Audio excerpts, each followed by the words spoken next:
NCA প্রধান হিসেবে মেয়াদ বাড়ছে ভিভিএস লক্ষ্মণের।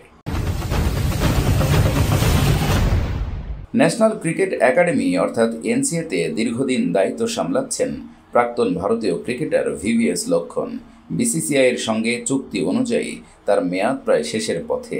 এই জায়গায় দাঁড়িয়ে যে প্রশ্নটা বারবার উঠে আসছে, তাতে করে ভিভিএস লক্ষ্মণ আদৌ এনসিএর প্রধান হিসেবে আর থাকবেন কিনা।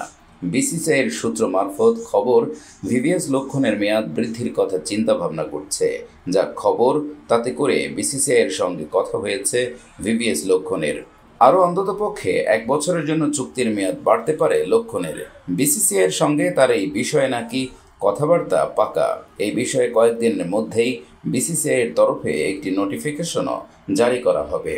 যদি লক্ষ্মণ সত্যি রাজি হয়ে যান, তাহলে এনসিএতে প্রধান হিসেবে তার ধারাবাহিকতা বজায় থাকবে।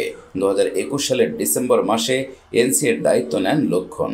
প্রথমে তার সঙ্গে 3 বছরের চুক্তি হয়েছিল বিসিসিআইয়ের, যা শেষ হয়ে যাওয়ার কথা 2023 সালের সেপ্টেম্বর মাসে। ওই সময় নবীন প্রতিভাদেরকে আন্তর্জাতিক মঞ্চের জন্য প্রস্তুত করতে মেয়াদ শেষ হলেও তিনি কাজ চালিয়ে যান। সেই সময় তার সঙ্গে চুক্তির মেয়াদ বৃদ্ধি করে বিসিসিআই।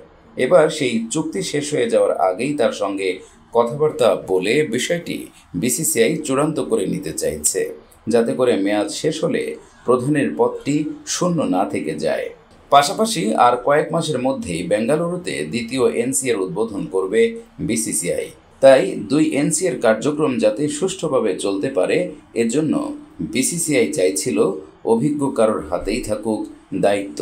আর সেই কারণেই সর্বসম্মতিক্রমে লক্ষ্মণের বিষয়ে সিদ্ধান্ত নেওয়া হয়েছে বলে খবর বিসিসিআই সূত্রে।